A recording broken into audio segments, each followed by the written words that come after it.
30 দিনের যে কমিটমেন্ট, এই 30 দিনের কমিটমেন্ট কিন্তু আরেকটা ইস্যুর সাথেও কানেক্টেড ছিল। সেটা হচ্ছে জুলাই সনদ বাস্তবায়ন মানে কিভাবে আপনি করবেন, সেটার সাথে কিন্তু 30 দিনের একটা কানেকশন ছিল। বাট আপনি কি ওটা দেখেছেন? আপনি কি ওটাতে ফোকাস করেছেন? ওটার সাথে কি মানুষের কমিটমেন্ট জড়িত ছিল না? ওটা কি মানুষের মানে ভাববার বিষয় না? এই ম্যাটারগুলো কিন্তু আসলে কানেক্টেড। কাজে দেখেন, আপনি যেই কার্যক্রমগুলোর কথা বললেন যে আপনি এই ধরেন 30 দিনের মধ্যে থেকে ফ্যামিলি কার্ডকে ইনস্টল করে ফেলা, উই অ্যাপ্রিশিয়েট ডেফিনেটলি। বাট দেখেন, আমরা তো বারবার বলেছি যে আমরা ওই খালি তৈলমর্দন করতে থাকবো, আমরা ওরকম কিছু মানে এক্সাম্পল আমরা বিরোধী দল হিসেবে সেট করতে চাই না। কাজে এই প্রশ্নটাও কিন্তু আমাদেরকে করতে হবে যে আপনি দেখেন 30 দিনের ব্যবধানে আপনি যখন ফ্যামিলি কার্ড চালু করে দিচ্ছেন, এটা কি, এটার পেছনে কি এই ধরনের ইন্টেনশন আছে যে আপনি মানে একটা মেসেজ ডেভেলপ করছেন বা একটা ন্যারেটিভ সেট করছেন পলিটিক্যাল স্ফেয়ারে বা মানে জেনারেল স্ফেয়ারে যে আপনি 30 দিনের আগে এই কাজটা শুরু করে দিলেন? মানে শুরু করে দেওয়ার জন্যই কি কাজটা শুরু করে দেওয়া হলো, নাকি এটার ব্যাকগ্রাউন্ডে রিসার্চ আছে, এটার ব্যাকগ্রাউন্ডে পলিসি আছে, এটার ব্যাকগ্রাউন্ডে আপনি এটার অর্থ সংস্থান কই থেকে হবে, সেটার আসলে সুনির্দিষ্ট খাতগুলো মানে আপনার কাছে মানে বিবেচনা আছে? এই জিনিসগুলো কি আসলে ম্যাটার অফ কনসিডারেশন।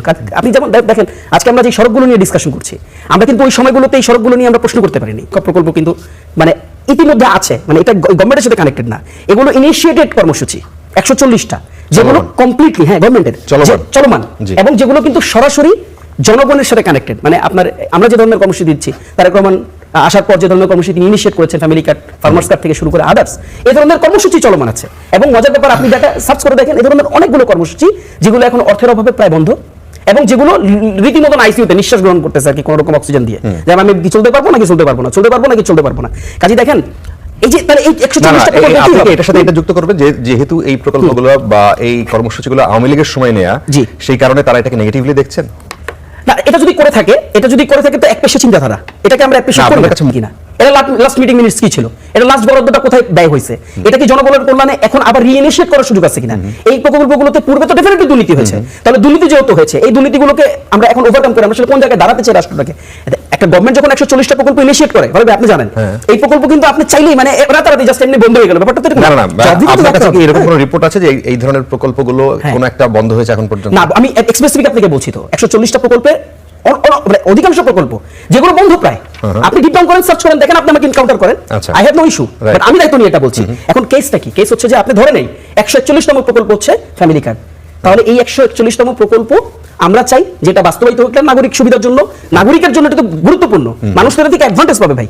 আমি যতই গাল গল্প দিই, ভিন্ন মত, আমি ভিন্ন দল সরকারে ছিল না, এটা ছিল তার দলীয় কর্মসূচি। বাট বিএনপি যখন এখন সরকার থেকে ফাংশন করছে, কাজে এই টাকা কিন্তু আমার আপনার ট্যাক্সের টাকা, আমার আপনার পকেটে টাকা দিয়ে কিন্তু এই কর্মসূচিগুলো বাস্তবায়িত হবে। কাজে দিন শেষে এই কর্মসূচি বাস্তবায়ন করতে গিয়ে আমার আপনার উপরে আবার ট্যাক্সের নতুন বোঝা আরোপিত হবে কিনা, এই ব্যাপারগুলো কিন্তু আসলে আমাদেরকে টেকনিক্যালি দেখতে হবে। আরেকটা ব্যাপার আমি যুক্ত করে শেষ করি, দেখেন আরেকটা ব্যাপার খুবই গুরুত্বপূর্ণ, সেটা হচ্ছে যে দিন শেষে ভাই আপনি কিন্তু সালাউদ্দিন ভাইয়ের এই বক্তব্যটা আছে, আমি গতকালকে একটা টক শোতে আমি এটা বাজায় শোনাইছি, আমি আর এখানে করলাম না, সেটা একেবারে খুব বোল্ড বক্তব্য আছে যে একটা রাষ্ট্রে যখন রেফারেন্ডাম হয়, এই রেফারেন্ডাম জনগণের রায়ের অভিপ্রায়ের একটা ভাষা কিন্তু, এবং উনি নিজের কোট করছেন, আমি ধরেন নাই বলি, ওনার নিজের কোট করা, সেটা হচ্ছে যে আপনি আর্টিকেল 7 এর দিকে তাকান, সংবিধান এই অ্যাক্সেস আপনাকে দিচ্ছে, সেটা হচ্ছে আপনি রেফারেন্ডাম করবেন এবং রেফারেন্ডামের থ্রুতে আপনি রেফারেন্ডামকে অনার করবেন। এবং তিনি বলছেন যে এই রেফারেন্ডাম যখন সংগঠিত হয়ে যাবে, হাবর যখন জয়যুক্ত হবে, তখন প্রত্যেক পার্লামেন্টারিয়ানরা এই রেফারেন্ডাম কেন করছেন, যে কারণে এটা যুক্ত হয়েছে, এটা বাস্তবায়নের জন্য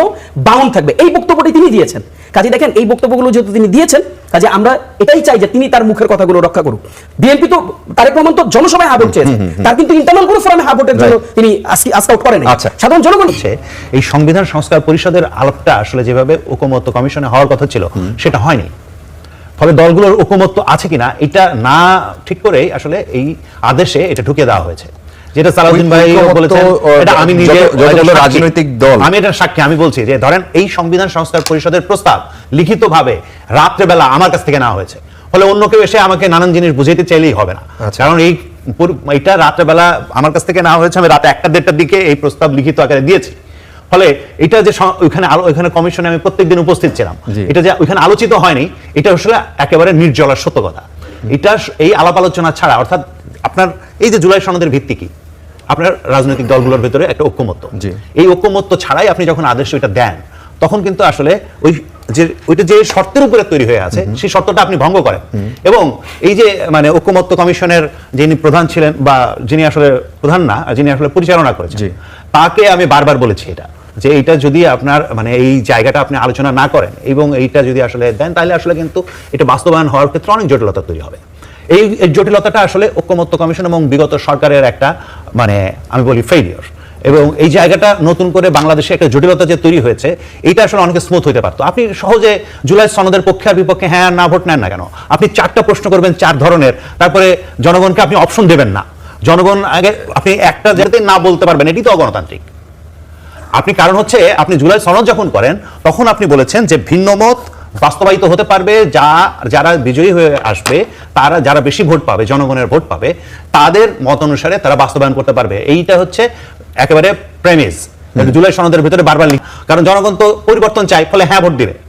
হ্যাঁ, এখন আপনি আপনার ইচ্ছাটাকে জনগণের ইচ্ছা আকারে যাতে বাধ্য হয় জনগণ এটা করতে, সেটা যদি আপনি চাপায় দেন, সেটা গণতন্ত্র বলে না। কিন্তু গণতন্ত্র হচ্ছে আসলে সকলের মতের স্বাধীনতা থেকে প্রকাশ করা। ধরেন সরকারের পক্ষ থেকে প্রথম থেকে যেভাবে প্রচার করা হয়েছে, সেটা আমি বহু টকশোতে বলেছি যে সরকারের এইটা প্রচার করার আসলে এখতিয়ার নাই। যা আগামী সংসদে হবে সেটার পক্ষে হ্যাঁ বা না এটা প্রচার করার দায়িত্ব সরকারের না, এটা জনগণ ডিসাইড করবে এবং জনগণ ডিসাইড করে এ জায়গাটা আসবে। এখন করব, আলোচনা করব, তারপরে আমরা এটার দিকে ইমপ্লিমেন্টেশনের দিকে যাব। এবং উনি 100% ঠিক বলেছেন যে সমস্যাটা তালগোলটা পাকিয়েছে এই অন্তর্বর্তীকালীন সরকার এবং রাজনৈতিক ধরে নিলাম যে বিএনপি একটা বড় রাজনৈতিক দল, অন্যান্যরাও ছিল বা সংখ্যাধিক্যে অন্যদের চেয়ে কালেক্টিভ ইভেন্ট কম, কিন্তু সেই ভয়েসটাকে আপনি পুরোপুরি ইগনোর করে যারা সিগনেচার করলো যে আমার নোট অফ ডিসেন্ট এটা থাকবে, কিন্তু আপনি প্রশ্নগুলো এমনভাবে করলেন, গণভোট এমনভাবে নিয়ে গেলেন জুলাই সনদ সব বাস্তবায়ন হয়ে যাচ্ছে, আবার আপনি সব কুল ঠিক রাখবেন। এটা কারণটা হচ্ছে যে আপনি একটা চাপিয়ে দেওয়ার চেষ্টা করলেন। এটাও তো রাজনৈতিক দলগুলোর সাথে পরামর্শ করে করে নাই না, এটা করে নাই, বাস্তবায়ন পদ্ধতি পরামর্শ করে করেনি, তাদের নিজের মতো করে করছে।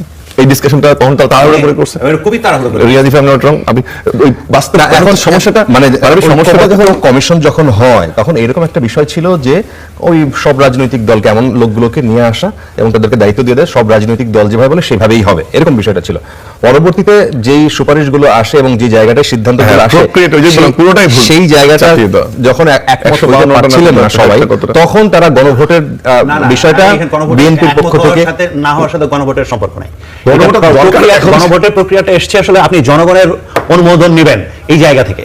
প্রক্রিয়া অনুমোদন এখনো নৈতিক, আপনি পার্লামেন্টে না ভেট করলে নৈতিকের জায়গাটা আপনি কতটুকু নৈতিক ভাবে নেবেন, যেমন রিয়াজ বলে যে মুনাফিকের লেভেলে এখন নিয়ে যাবেন কিনা সেটা নৈতিকের জায়গাটা।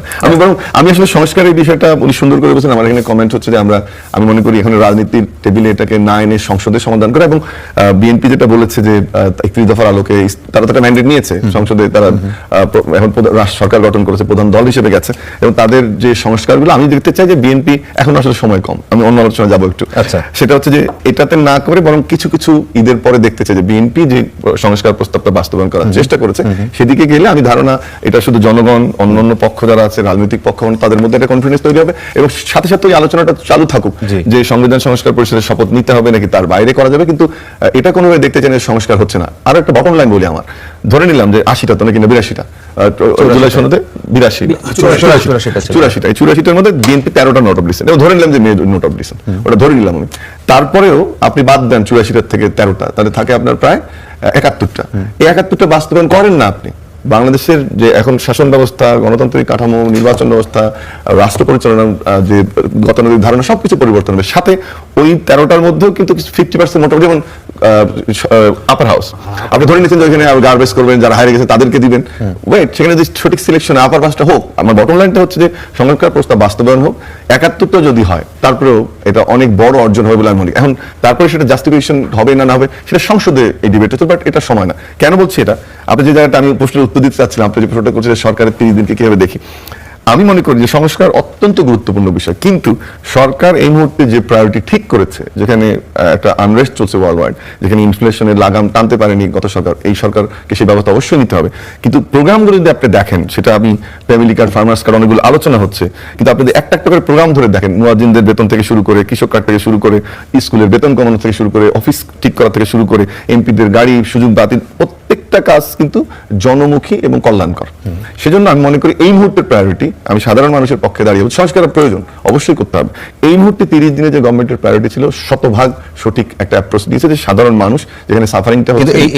এই জায়গায় আপনার কোনো প্রশ্ন তোলার সুযোগ আছে কিনা? যেমন এখানে স্বস্তির জায়গায় যেমন আছে, আশার জায়গায় যেমন আছে, কোনো কোনো জায়গায় কেউ কেউ প্রশ্ন তুলেছেন, যেমন দুদক চেয়ারম্যান এবং আরো 2 কমিশনার, তাদের যেভাবে এক রকমের পদত্যাগ অথবা জোর করেই করা হয়েছে এরকমই অনেকেই মনে করেন। আপনি বাংলাদেশ ব্যাংকের বাংলাদেশ ব্যাংকের গভর্নর আমি নিজেও বলতাম, বিদায় করা আমি হলো। এটা বলতাম আসলে, মানে আপনি আচ্ছা। না বললে আপনি ভাবার কোনো কারণ